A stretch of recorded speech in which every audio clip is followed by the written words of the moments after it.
خوتي خواتاتي اهلا وسهلا مرحبا بكم يا جماعة الخير مساء الخير عليكم زول الفلاون والسلام عليكم. J'espère que vous allez bien, j'espère que vous vous portez bien. Il y a des changements qui s'opèrent dans le monde, des changements assez importants sur la scène géopolitique mondiale, et ces changements يا جماعة الخير ont un impact direct sur les intérêts de l'Algérie.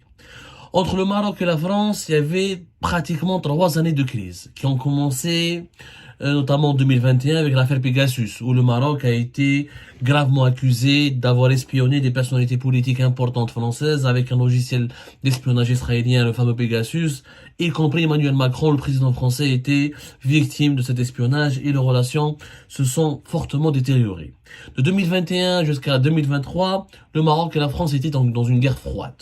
L'Algérie a tenté de profiter de cette occasion et de ce conflit pour se repositionner en France, et Emmanuel Macron, clairement, faut dire la vérité, de 2020 jusqu'à fin de l'année 2023, c'était, d'ailleurs les politiques, les observateurs français l'appelaient Emmanuel l'Algérien, ou la Macron l'Algérien. C'était peut-être le président français qui a le plus parié sur l'Algérie au détriment du Maroc. C'est celui qui a peut-être l'un des rares présidents français qui s'était beaucoup plus rapproché de l'Algérie que du Maroc. Il a d'ailleurs voulu construire une alliance importante avec le régime Tebboune et avec le régime algérien. Il avait pris ses distances vis-à-vis du Maroc. Il était trop méfiant par rapport à cette alliance marocaine avec Israël, les Émirats et les États-Unis d'Amérique, et le jeu diplomatique et le jeu de lobbying marocain en Afrique subsaharienne, en Afrique de l'Ouest. Emmanuel Macron a même le Maroc était sévèrement critiqué dans les médias, très proche des lobbies politiques et affairistes très puissants qui ont leurs entrées au sein de la présidence française. De 2021 à 2023, le Maroc était dans une très mauvaise posture en France, alors que le régime algérien était chefna la visite de Macron en Algérie en 2022, chefna ensuite en octobre 2022 kif la visite d'Elisabeth Borne, l'ex-première ministre française, avec l'une des plus grandes délégations. Pratiquement tout le gouvernement français s'était déplacé en Algérie. Chefna des communications téléphoniques incessantes et des appels et des échanges incessants entre Tebboune et Macron. Chefna comment Macron et Tebboune avaient une certaine relation d'amitié particulière. Et puis Abdelmajid Tebboune qui était attendu en France, et cette visite n'a jamais pu avoir lieu. En clair, l'Algérie n'a jamais, le régime algérien n'a jamais profité des tensions existantes ou des tensions qui avaient éloigné la France du Maroc, alors qu'il avait établi une stratégie intelligente au départ pour aggraver de les tensions entre l'Algérie et entre le Maroc et Paris. Et Alger voulait faire un axe Alger-Paris pour contrecarrer l'axe Rabat-Tel Aviv, Abu Dhabi-Washington, parce que la France se sentait éjectée, elle se sentait narguée par le Maroc. Dès que le Maroc a obtenu la reconnaissance américaine sur le Sahara occidental, la reconnaissance de la marocanité du Sahara occidental en décembre 2020, le Maroc a bombé le torse avec les alliances importantes avec Israël, alliance militaire en novembre 2021, plusieurs accords de coopération signés entre 2021 et 2022 avec Israël, rapprochement important avec les Émirats notamment, rapprochement important avec l'Égypte et l'Arabie Saoudite.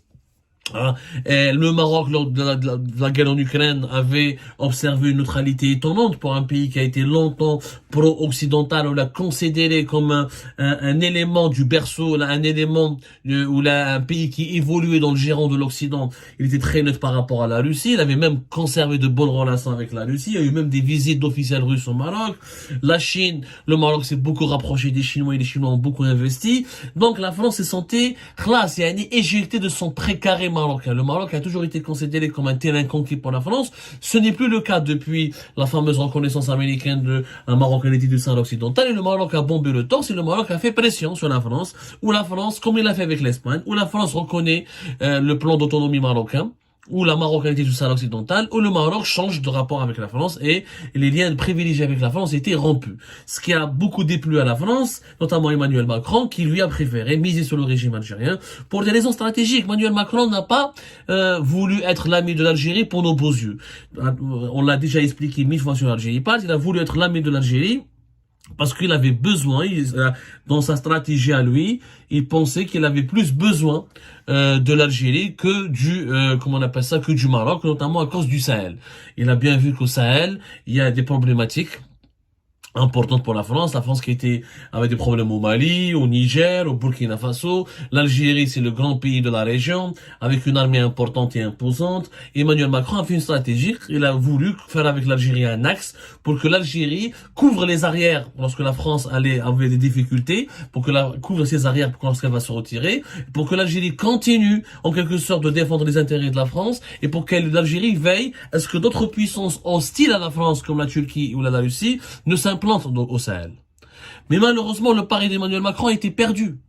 Emmanuel Macron a eu chouf, Tebboune n'a jamais pu venir ici. Le régime algérien s'est comporté avec beaucoup de brutalité avec la France. Au lieu de profiter de cette crise entre la France et le Maroc et de gagner les faveurs de Paris des dirigeants français, le régime algérien a été agressif, brutal. Il y a eu 3 rappels entre de 2020 et 2023. 3 fois l'Algérie rappelle son ambassadeur, dont 2 fois pour des motifs totalement idiots. Pour 2020, en 2020, c'était en bas à cause d'un documentaire de M6 sur le Hirak. Février 2023, à cause d'une affaire d'Amir Aboulaoui, une affaire totalement débile qui a été transformée en un scandale d'État. Ensuite, mais le régime algérien a voulu dominer la France. Il pensait que la France lui était redevable, qu'elle était dépendante de son aide au Sahel. Ils ont voulu contraindre la France à ce que, pour organiser une grande visite d'État pour Abdelmadjid Tebboune, ils ont demandé des concessions historiques importantes à la France, des concessions politiques importantes à la France, le dossier des expulsions et de l'extradition des opposants algériens. Et il y a eu tellement de pression sur la France que la France, à un moment donné, elle a senti, elle a dit, voilà, est-ce que le pari algérien était vraiment intelligent? Et la pression durant le dernier semestre de l'année 2023, notamment les 3 derniers mois de l'année 2023, est beaucoup monté sur Emmanuel Macron. Des anciens diplomates, des services de renseignement, des hommes d'affaires, des personnalités culturelles, politiques ont commencé à faire la pression, à mettre la pression sur Macron pour qu'il se réconcilie avec le Maroc. Parce que pour eux, la France n'a rien gagné avec l'Algérie. En plus, même au Sahel, l'Algérie n'a rien pu faire pour la France. L'Algérie elle-même, elle s'est retrouvée éjectée du Sahel comme la France. Avec le Mali, fin de décembre 2023, nous avons été dans une situation de rupture pratiquement, rupture des relations. Les Maliens nous ont chassés de leur sphère, de leur pays. Ils ne reconnaissent plus les accords d'Alger. Ils ne veulent plus de la médiation d'Algérie. L'ambassadeur algérien est parti, il est revenu. Des attaques, des accusations très graves en janvier 2024. Le Mali a tourné le dos à l'Algérie. Le Niger, de relations superficielles, lui aussi a tourné le dos à l'Algérie, puisque récemment le premier ministre du Niger a été au Maroc. Il a conclu des accords très importants avec le Maroc. Le Burkina Faso aussi négocie, il se rapproche beaucoup du Maroc. Donc les Français ont compris que ce pari algérien, que le fait de rester, de continuer de parler avec l'Algérie, de traiter l'Algérie avec, ou d'accorder plus de faveurs à l'Algérie qu'au Maroc, était un choix totalement idiot. En tout cas, inefficace. Et ben, les changements commencent hier, voilà. Hier, premier signe de dégel des relations, dégel au niveau de normalisation, on va dire, des relations entre l'Algérie et entre le Maroc et la France. Brigitte Macron, la femme du président français Emmanuel Macron, à l'Élysée, elle a accueilli les 3 sœurs du roi marocain Mohamed VI. Il s'agit de Lala Asma, Lala Hasna ou Lala Mariam. Donc elles ont dîné hier, le 19 février 2024, au palais de l'Élysée, à l'invitation de Brigitte Macron. L'agence de presse marocaine a confirmé que c'est le roi du Maroc, Mohamed VI, qui leur a demandé, sur la très haute instruction, qui leur a demandé d'aller à l'Élysée, de rencontrer Brigitte Macron et de dîner avec elle. Des sources médiatiques françaises apportent, TF1 notamment, elle a confirmé qu'Emmanuel Macron a fait une apparition lors de ce dîner, lors de ce déjeuner plutôt. C'était un déjeuner, voilà, c'était un déjeuner. Il s'est entretenu, il a salué les princesses, qui sont les 3 sœurs de Mohamed VI, et même les médias marocains les plus proches du corps du pouvoir marocain, on parle d'un signe de réchauffement dans les relations entre le Maroc et la France. Donc la France commence à se réconcilier avec le Maroc. Et là, naturellement, on peut pas être l'ami du Maroc et l'ami de l'Algérie en même temps en ce moment. C'est la France doit faire... En fait, l'Espagne l'a compris. L'Espagne, en faisant son choix en printemps, en mars 2022, en soutenant l'Espagne, elle a bien vu qu'on peut pas être l'ami, elle peut pas continuer de rester l'ami de l'Algérie. Parce que les 2 pays, le Maroc et l'Algérie, sont en guerre. Ou tu es l'ami de Maroc, ou tu es l'ami de l'Algérie. Est-ce que la France va emprunter le chemin de l'Espagne? C'est fort probable. Malheureusement pour le régime algérien, là, il risque d'encaisser encore une fois une nouvelle gifle sur la scène géopolitique mondiale. Elle dit le fait que les 3 princesses ont été royalement accueillies et elles ont rencontré même Emmanuel Macron. Je rappelle que le Maroc aussi a nommé, il avait pas d'ambassadeur à Paris depuis janvier 2023. Fin octobre 2023, il y avait une ambassadrice qui a été nommée, qui était une ancienne journaliste. Donc, il y a les réseaux franco-marocains qui se remettent en place. Il y a les récentes déclarations du nouveau chef de la diplomatie française, le gouvernement Attal, qui a fait des déclarations aussi très favorables au Maroc. Donc, il y a une volonté française de se rapprocher du Maroc parce que la France est en train de constater que le Maroc est en train de devenir plus influent que l'Algérie. Notamment, le choix de Macron de s'allier avec l'Algérie en raison des problèmes au Sahel, a été un choix qui ne se pose plus parce que l'Algérie elle-même a du mal à se défendre ses propres intérêts au Sahel. Comment peut-elle défendre les intérêts de la France ou aider la France à protéger ses intérêts au Sahel? Donc, la vérité, le régime algérien, encore une fois, a raté une immense opportunité. Et c'est le régime algérien, par ses bêtises, par ses maladresses, par son agressivité, par sa brutalité, par son efficacité, c'est lui qui est en train de pousser Emmanuel Macron, qui a poussé Emmanuel Macron et qui a donné raison aux personnes ou aux instances qui exerçaient des pressions sur Emmanuel Macron pour le contraindre à s'allier ou là à se rapprocher ou là à revenir vers dans le camp du Maroc, parce que la France va quitter le camp de l'Algérie pour aller dans le camp du Maroc. Il y a deux camps. On ne peut plus, vu l'agressivité et l'hostilité affichée par les deux pays, notamment par le régime algérien à l'égard du Maroc, on ne peut pas être l'ami d'Algérie et du Maroc en même temps. Ce n'est plus possible.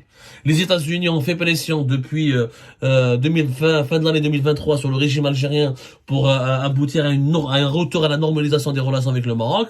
Apparemment, ça ne réussit pas. Ce n'est pas la France qui va réussir là où les États-Unis ont échoué. Donc, et là, clairement, un rapprochement avec le Maroc va peut-être même compromettre définitivement les chances d'organiser une visite d'État d'Abdelmadjid Tebboune en France. De toute façon, je vois pas comment sera organisée cette visite d'État. Nous sommes au mois de fin février 2024. Les élections, normalement, c'est en décembre 2024. Même si les élections sont reportées ou annulées, on voit mal la France cautionner ou accueillir royalement ou dérouler le tapis rouge. J'ai un président qui est normalement sortant, mais qui veut pas organiser des élections et qui sera donc plus impopulaire, qui sera donc peut-être même plus controversé.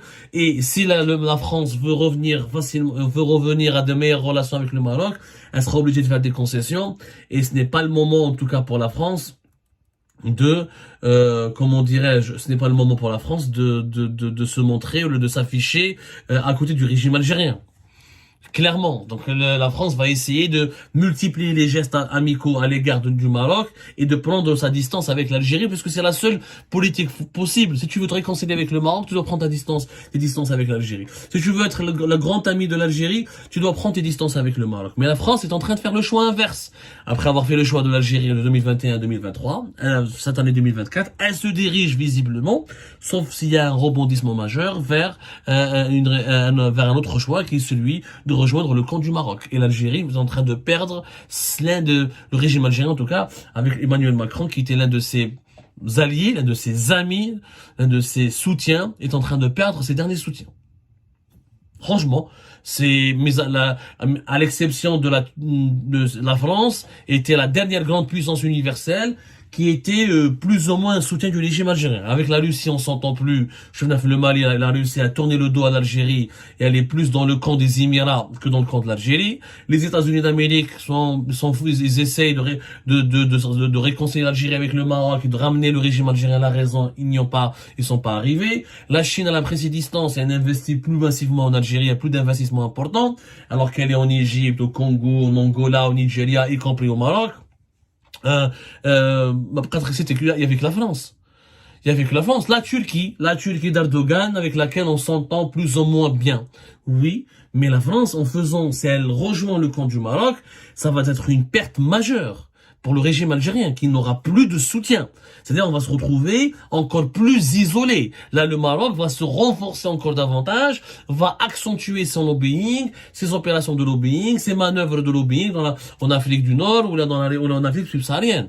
Là, le Maroc va être beaucoup plus renforcé. Surtout si, les Marocains, c'est ce qu'ils exigent, en tout cas, depuis 2021, ils exigent à la France des clarifications nettes et précises sur le statut du Sahara occidental. Il est possible qu'au cours de l'année 2024, que Emmanuel Macron doit faire un geste vis-à-vis du Maroc et de reconnaître une marocanité, ou là, de reconnaître en tout cas, comme l'Espagne, la légitimité du plan d'autonomie marocain. Ce qui sera une immense défaite pour l'Algérie, parce que l'Espagne n'est pas un membre permanent du Conseil de sécurité. Si la France reconnaît le plan d'autonomie marocain comme la seule solution, elle sera la deuxième puissance membre du Conseil de sécurité de l'ONU, après les États-Unis d'Amérique, qui reconnaît donc la suprématie du Maroc sur le dossier du Sahara occidental. Donc ça va être très compliqué. Pourquoi l'Algérie n'a pas pu profiter de la crise franco-marocaine? Parce que le régime algérien, comme il est brutal, il est médiocre, il est idiot. Maintenant, on a des investissements français vers l'Algérie. Les investissements français les plus importants dans la région sont toujours au Maroc. Le Maroc, c'est le deuxième partenaire commercial dans la région du Moyen-Orient, Afrique du Nord, de la France, et c'est le premier partenaire en Afrique, c'est le premier partenaire économique de l'Afrique, de la France. Mais on a des investissements français.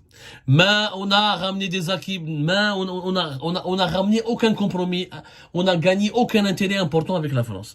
Ni on a obtenu des avantages importants au niveau des visas, ou là au niveau des flux de voyageurs, ou là au niveau, ni on a fait des projets de coopération scientifique, ou là culturelle, ou là, on est resté dans le blabla. Parce que Abdelmadjid Tebboune, tout ce qu'il voulait de la part de la France, il voulait venir à Paris, il voulait être reçu comme Kadhafi, comme un grand, il voulait faire le tour de Versailles, il voulait aller en Amboise, il voulait faire la grande mosquée de Paris, il voulait tourner dans les Champs-Élysées, il voulait être accueilli comme un roi, juste pour des ambitions électoralistes et pour des ambitions historiques, pour dire voilà, je suis le président algérien qui a été le mieux accueilli.